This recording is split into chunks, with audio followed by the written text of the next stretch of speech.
Nugi Adelio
Kalau sumber daya alam yang bisa diperbaharui disebut dengan abiotik.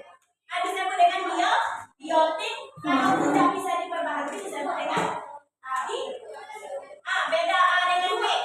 Kalau bisa diperbaharui disebut dengan biotik. Kalau tidak bisa diperbaharui disebut dengan abiotik. Paham?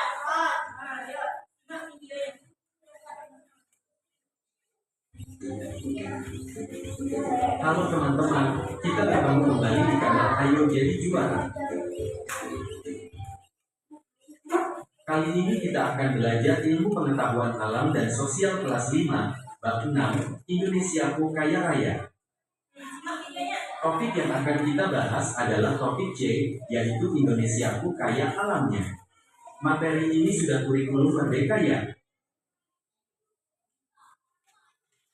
Sumber daya alam. Sumber daya alam merupakan segala sesuatu yang dihasilkan oleh alam dan dapat dimanfaatkan oleh manusia untuk memenuhi kebutuhannya. Berdasarkan asalnya, sumber daya alam terbagi menjadi dua, yaitu 1. Sumber daya alam hayati atau biotik. Sumber daya alam hayati adalah segala sesuatu yang dihasilkan oleh makhluk hidup, seperti tumbuhan dan hewan. 2. Sumber daya alam non-hayati atau abiotik. Sumber daya alam non-hayati adalah segala sesuatu yang dihasilkan oleh bukan makhluk hidup. Ini merupakan sumber daya alam. Sumber daya alam itu apa? Yaitu segala sesuatu yang dihasilkan oleh alam dan dapat dimanfaatkan oleh manusia untuk memenuhi kebutuhan sehari-hari. Nah, terbagi berapa sumber daya alam ini? Terbagi dua, yaitu sumber daya alam apa? Biotik dan biotik. Sumber daya alam hayati yaitu biotik dan sumber daya alam non hayati yaitu abiotik. Sumber daya alam hayati itu sumber daya alam yang bisa diperbaharui. Tapi kalau sumber daya alam non hayati bisa diperbaharui. Kalau sumber daya alam biotik itu adalah sesuatu dihasilkan oleh makhluk hidup seperti tumbuhan dan yang dihasilkan hewan itu makhluk hidup kan?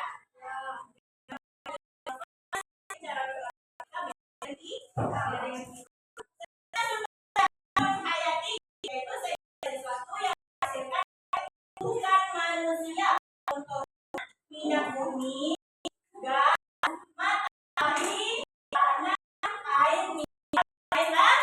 Sumber daya hayati ini tidak diperbaharui. Apa itu?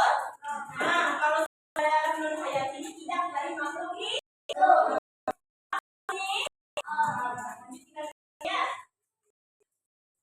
Contohnya minyak bumi dan gas, matahari, tanah, air, mineral, dan air. Sumber daya alam. Berdasarkan keberlangsungannya, sumber daya alam dapat dibagi menjadi dua jenis, yaitu 1. Sumber daya alam yang dapat diperbaharui. Sumber daya alam yang dapat diperbaharui merupakan sumber daya alam yang dapat dihasilkan kembali setelah digunakan. Sumber daya alam ini tidak akan habis apabila penggunaannya dilakukan secara contohnya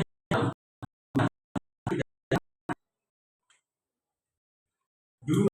Sumber daya alam yang tidak dapat diperbaharui.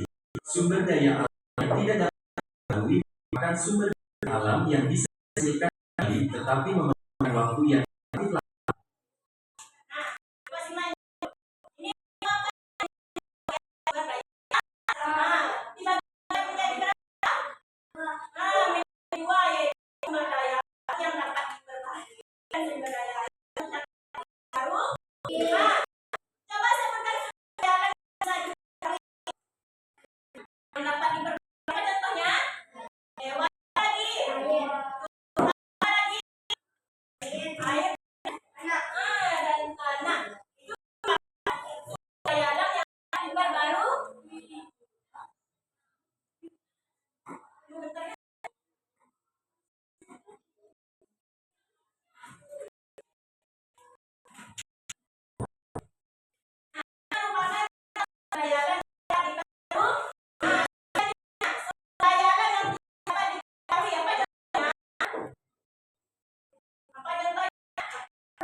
logam misalnya emas, perak, dan lain-lain, dan mineral misalnya asbes.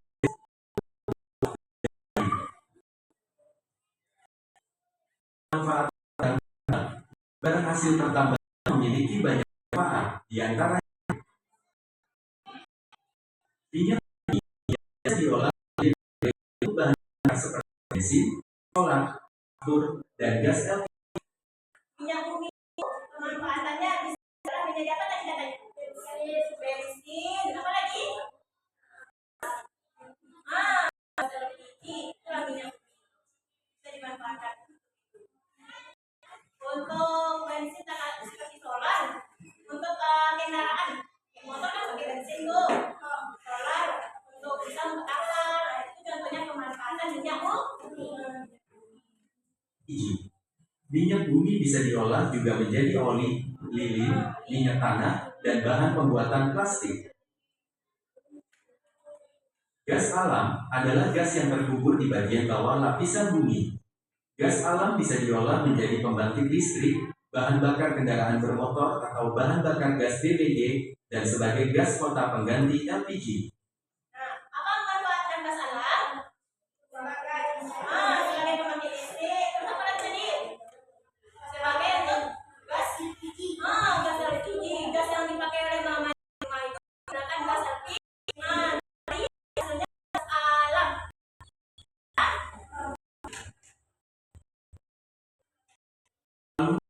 Memiliki sifat mudah bergerak sehingga dijadikan peralatan memasak seperti panci, wajan, dan aluminium foil. Dimanfaatkan juga untuk bahan pembuatan kendaraan serta bahan kemasan makanan. Besi adalah logam yang kuat dan banyak terkandung di dalam sehingga paling digunakan dalam kehidupan sehari-hari. Dimanfaatkan untuk berbagai kebutuhan seperti konstruksi bangunan, bahan mesin berat, rangka mobil, gembok, pagar, tang, dan obeng. Nah, besi. Coba Nenek Ibu sebutkan contoh besi di sekitar lingkungan kita. Bakar. Bakar. Minyak bakar. Apa lagi selain itu? Apa? Gembok. Manfaat besi ya. Besi memiliki kelemahan yaitu bisa berkarat. Oleh karena itu biasanya besi akan diolah dulu menjadi stainless steel atau baja tanpa karat jika akan dimanfaatkan untuk peralatan dapur. Tembaga merupakan logam yang kuat namun lunak sehingga mudah dibentuk dan tanpa karat. Tembaga merupakan penghantar listrik sehingga sebagai komponen peralatan elektronik termasuk kabel. Logam ini juga bisa digunakan sebagai peralatan rumah dan dapur.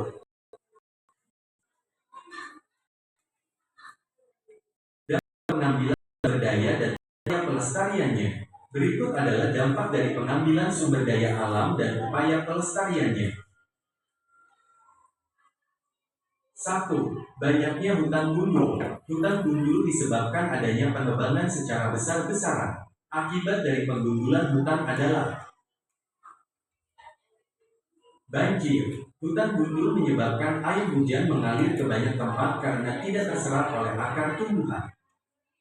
Tanah longsor. Karena air tidak terserap oleh akar pohon, tanah yang terkena hujan terus-menerus bisa rusak sehingga menyebabkan tanah longsor. Kekeringan. Tanpa pohon, air tanah akan menjadi sedikit sehingga akan menyebabkan bencana kekeringan di musim kemarau. Nah, selanjutnya dampak pengambilan sumber daya dan upaya pelestariannya. Yang pertama apa tadi tuh? Banyaknya hutan yang gundul. Coba Nenek Ibu sebutkan di hutan itu apa aja sumber daya alam yang terdapat yang ada di perbukitan. Air, apa lagi? Apa contohnya yang ada di perbukitan sumber daya alam itu? Pohon, apa lagi? Buah-buahan. Ya, apa lagi yang ada di perbukitan? Di perbukitan itu ada hewan nggak?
pelestarian dapat dilakukan dengan cara reboisasi, meningkatkan pengawasan polisi hutan, menegakkan hukum secara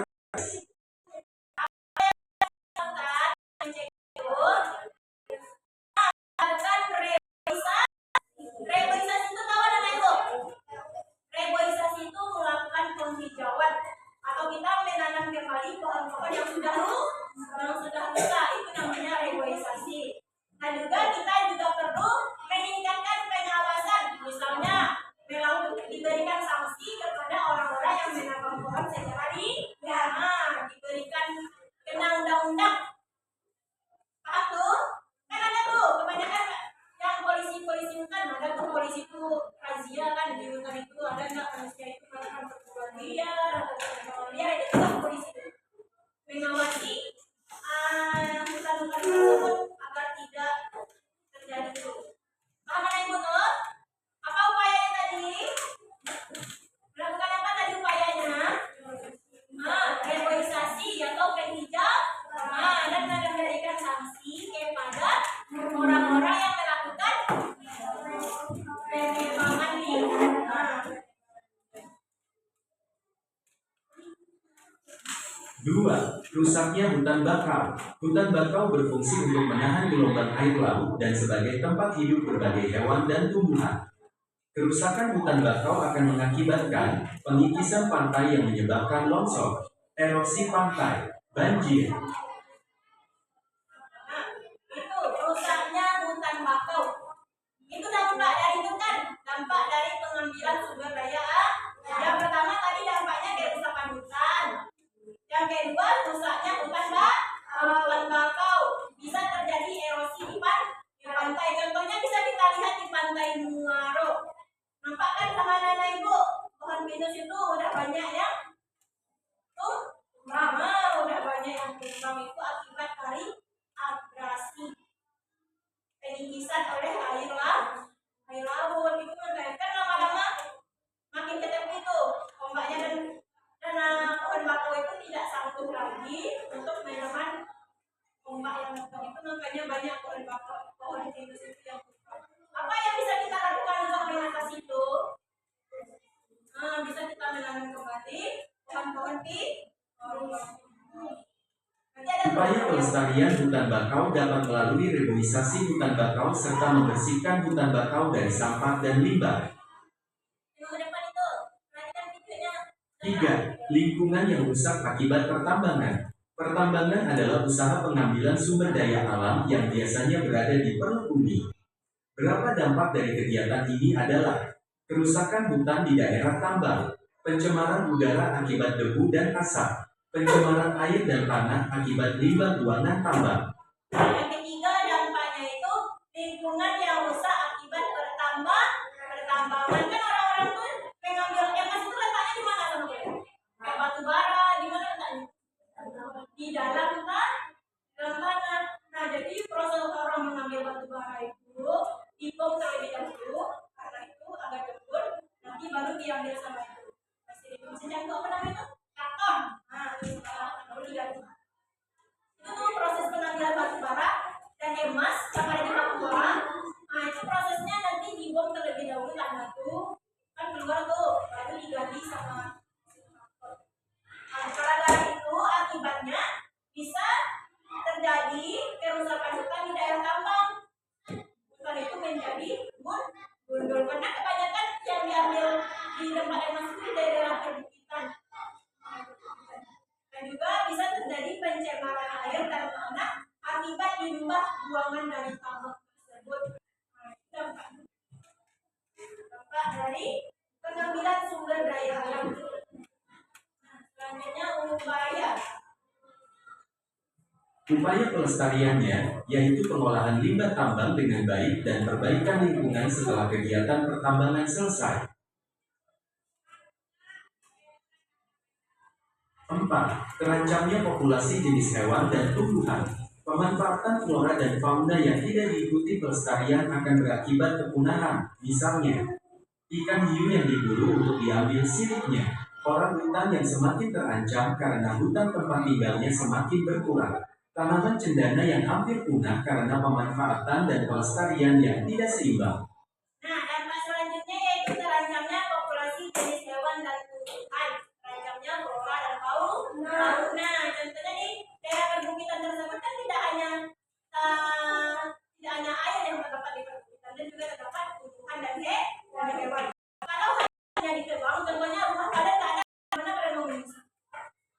Mana lagi mengungsi. Nah, itu makanya terjadinya rumah mereka juga di orang-orang hutan katanya semakin terancam karena hutan tempat tinggalnya semakin berkurang. Terus kalau di laut bisa terjadi kerusakan terumbu karang akibat orang-orang tersebut menangkap ikan dengan memakai peledak. Dan banyak terumbu karang yang rusak. Di terumbu karang itu kan banyak tuh ikan ikan bertelur di sana. Makanya populasi ikan semakin berkurang. Makanya sekarang banyak kan tuh nggak aneh bahkan dari awal tuh. Rata-rata sini orang pencariannya apa? Apa sih orang sini kebanyakan itu nelayan.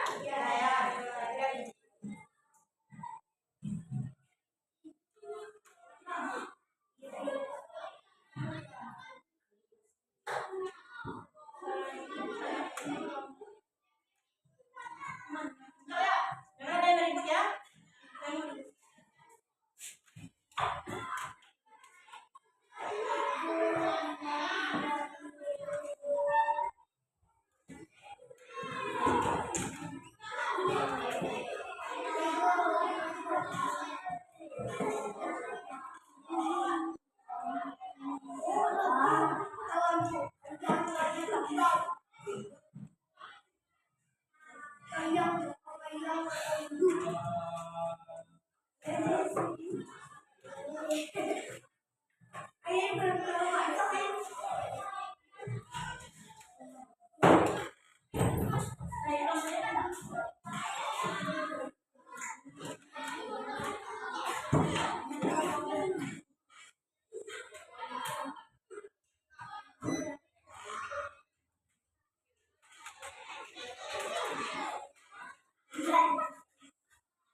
Lanjut ya.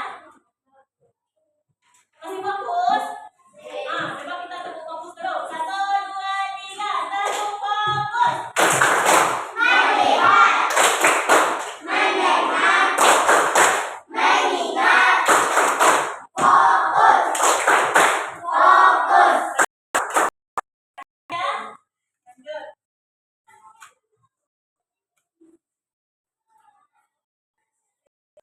Upaya pelestarian hewan menghindari realisasi atau biaya bagi tumbuhan hewan yang dibeli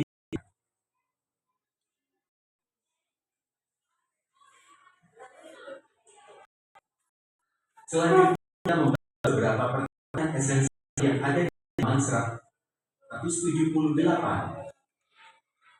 Pertanyaan 1. Apa perbedaan sumber daya alam dan produk? Jawabannya adalah produk merupakan hasil akhir, sedangkan sumber daya alam bisa menjadi bahan baku untuk. Tadi itu kan anak ibu sudah belajar tentang sumber daya alam. Apa-apa pembagian sumber daya alam tadi? Ada sumber daya alam abiotik dengan biotik. Yang awalnya tadi apa dulu? Sebelum pembagian itu jenisnya sumber daya alam hayati dan non hayati. Selanjutnya ibu ada video pembelajaran mengenai habisnya minyak bumi. Tentang minyak bumi. Ini ada video animasi tentang minyak bumi. Nanti anak ibu simak ya, apa yang diceritakan oleh video tersebut. Nanti kita saling dulu. Cerita apa aja hal yang disampaikan oleh video tersebut dan kenapa sumber daya tersebut menjadi langka. Nanti simak ya videonya. Mulai dari transportasi, alat rumah tangga, hingga alat produksi, hari-hari kita nggak bisa lepas dari minyak. Tapi coba bayangin kalau suatu saat minyak dunia hilang, semua orang mungkin bakal repot. Oke, apakah suatu saat minyak dunia akan habis dan apa yang terjadi di saat hari itu tiba?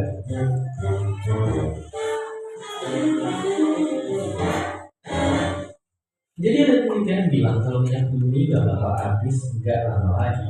Semua ini gara-gara kita habisin 35 miliar barel minyak tiap tahunnya. Ini bisa dipakai buat isi 2,2 juta pola berenang Olimpiade. Nah, kalau minyak dunia habis, dunia bakal berhenti bergerak. Mobil motor mogok, pesawat nggak bisa terbang, bahkan mungkin penerbangan roket pun juga diundur. Terus kita bakal susah nenteng belanjaan, soalnya plastik terbuat dari minyak berhenti diproduksi. Mobilitas mungkin udah berhenti dibikin juga, soalnya banyak jenis kain yang terbuat dari minyak bumi. Artinya apakah yang dijual di toko juga kemungkinan cuma terbuat dari serat alami. Cuci baju juga bakal susah, soalnya deterjen mengandung minyak. Terus kalau HP atau barang elektronik kalian rusak dan bisa diganti, kemungkinan besar nggak bisa, soalnya banyak komponen yang nggak bisa dibikin lagi. Dan mungkin ini yang paling bahaya, kita bakal susah buat beli skincare dan make up, soalnya banyak yang ngandung minyak, biasanya buat jadi pelembab. Oke, meskipun kedengarannya gila, nyatanya skenario ini ternyata sangat mungkin terjadi. Tapi kalau gitu, gimana atasinnya? Oke, buat mengatasi masalah transportasi, sebenarnya kita bisa pakai kendaraan elektrik. Terus sebenarnya plastik, kain, dan komponen elektronik bisa tetap dibuat dengan cara daur ulang yang sudah ada. Dan barang-barang lain yang tadi disebutin juga punya alternatif tanpa minyak. Jadi, ya manusia bisa aja hidup tanpa minyak. Selain itu, sebenarnya ada yang namanya biofuel, minyak tapi bukan dari dalam bumi, melainkan dari tanaman yang difermentasi. Bisa buat jadi pengganti bensin dan sumber energi. Selain karena bakal habis, kita juga butuh pengganti minyak karena minyak bumi itu kurang ramah lingkungan. Ya, proses pengambilan minyak, produksinya, dan benda-benda yang terbuat dari minyak bikin pencemaran di darat, laut, tanah, dan udara. Jadi kita emang harus siap-siap mengucapkan selamat tinggal sama minyak. Nah, penggunaan biofuel ini juga mungkin bisa jadi opsi. Terus dampak lingkungan pun juga nggak sebesar minyak. Tapi perusahaan yang produksi biofuel tetap harus perhatikan aspek-aspek ini biar nggak banyak pencemaran. Dan sebenarnya Indonesia itu negara ketiga produsen biofuel terbesar di dunia. Ngalahin mereka ini. Dan negara kita juga punya program-program yang mendukung peralihan masyarakat buat pakai biofuel.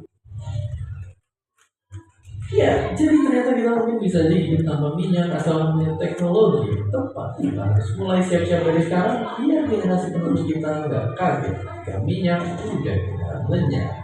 Seperti biasa, terima kasih. Nah, coba apa yang dapat diceritakan dari video tersebut? Apa dari minyak bumi? Apa-apa saja yang diinformasikan mengenai minyak bumi itu? Kehabisan minyak habis?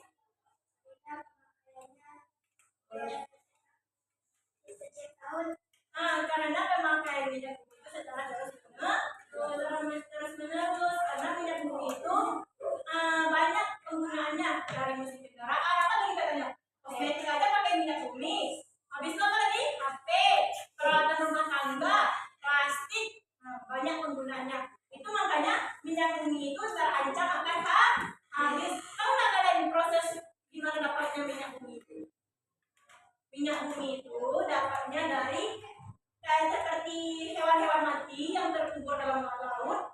Hewan-hewan mati itu terkubur selama ribuan atau jutaan tahun lamanya. Nah, dari situlah, dari itu diambil pakai alat, disedot, kan lama-lama mati tuh. Lama-lama ribuan-ribuan tahun itulah yang menghasilkan minyak. Baru disedot, baru diolah. Diambillah bagi-bagian yang mana yang untuk pembuatan aspal, mana yang untuk kendaraan. Nah, itu aku bagi minyak. Minyak bumi itu berasal dari hewan-hewan atau tumbuhan yang sudah mati selama ribuan tahun di dalam tanah maupun di dalam laut. Proses pembuatan itu ada proses yang lama itu mengakibatkan minyak bumi menjadi langka. Makanya katanya tadi diganti dengan apa tadi namanya? Bio apa? Bioki. Tadi namanya siapa yang punya mak? Apa tadi? Bioki? Bisa apa tadi namanya itu? Nah itu diganti dengan itu. Apakah ada pertanyaan tentang minyak bumi ini? Hah? Apakah ada pertanyaan dari itu? Paham gimana dapatnya minyak bumi tadi? Gimana dapatnya tadi? Di laut ataupun di daratan. Asalnya dari mana? Dari tumbuhan atau hewan yang sudah mati selama ribuan atau jutaan tahun. Lama-lama hewan atau tumbuhan itu mati kan? Mati itu menjadi bangkai dan bisa menghasilkan minyak. Minyak itu yang bisa ada di atas tuh. Jangan baru kita olah. Paham? Paham Ibu? Nah, selanjutnya Ibu akan menjelaskan bagian dan Ibu menjadi 4 kelompok. Ini kelompok 1, kelompok 2, kelompok 3, dan kelompok 4. Yuk, silakan duduk saja. Aku saja mendengar yang itu ya.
Yuk,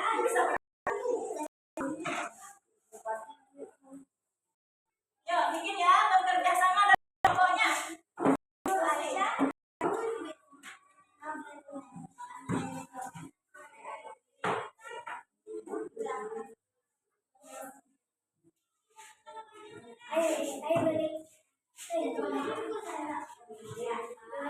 Tadi kan sudah dijelaskan mana sumber bayaran yang bisa diperbarui. Ada sumber bayaran yang tidak bisa diperbarui.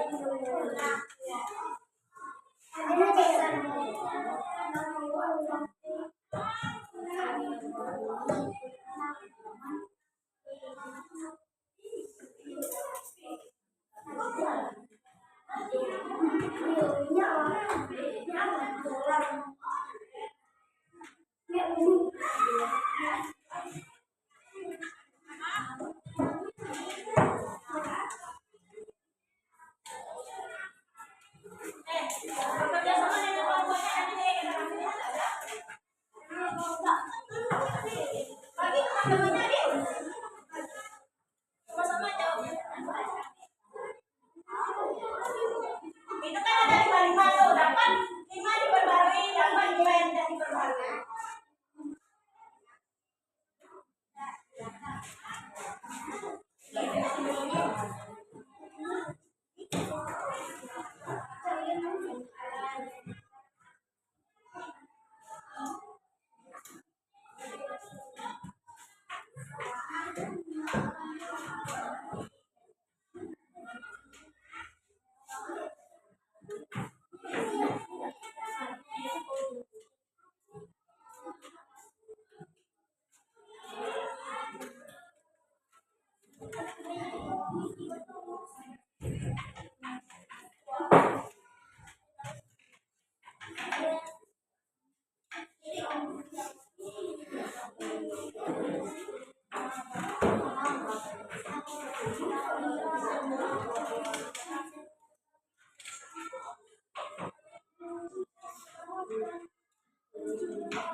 Selamat beraksi.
Ya, Ibu jelaskan cara berdiskusinya.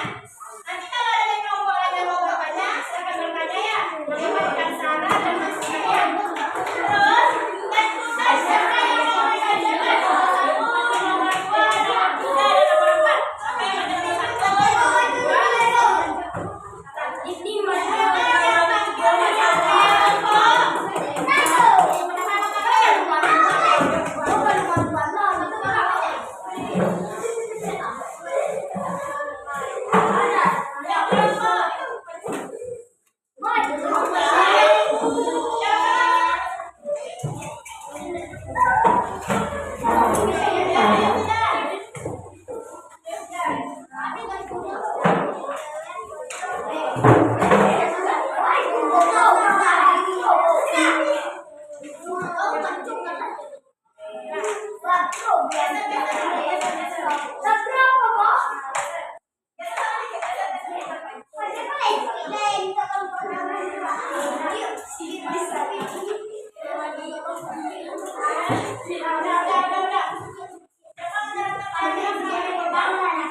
Ini yang dapat diperbarui sapi, ikan, udara, air dan tumbuhan.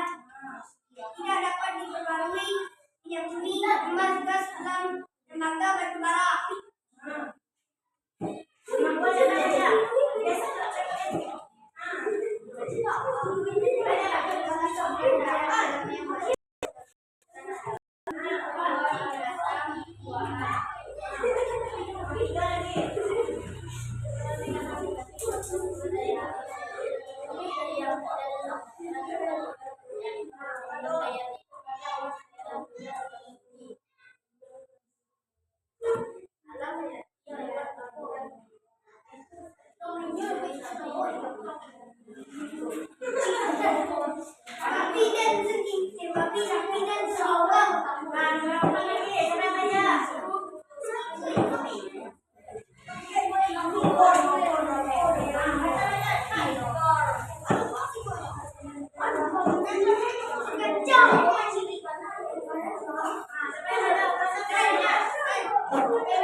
Sejarah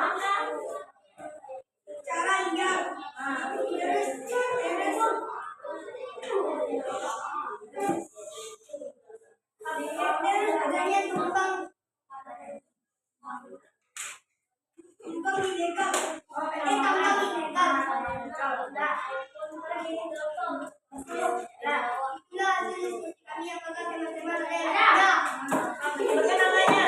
Sebutkan namanya. Apa namanya? Baik-baik berbaca. Sebutkan namanya dulu. Perkenalkan nama saya ini dari kelompok 1. Perkenalkan nama saya dari kelompok 1. Saya di hewan seperti apakah yang ada di hutan? Assalamualaikum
warahmatullahi wabarakatuh. Perkenalkan kami dari kelompok 1. Kami ingin mempresentasikan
Assalamualaikum warahmatullahi wabarakatuh.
Ada rasa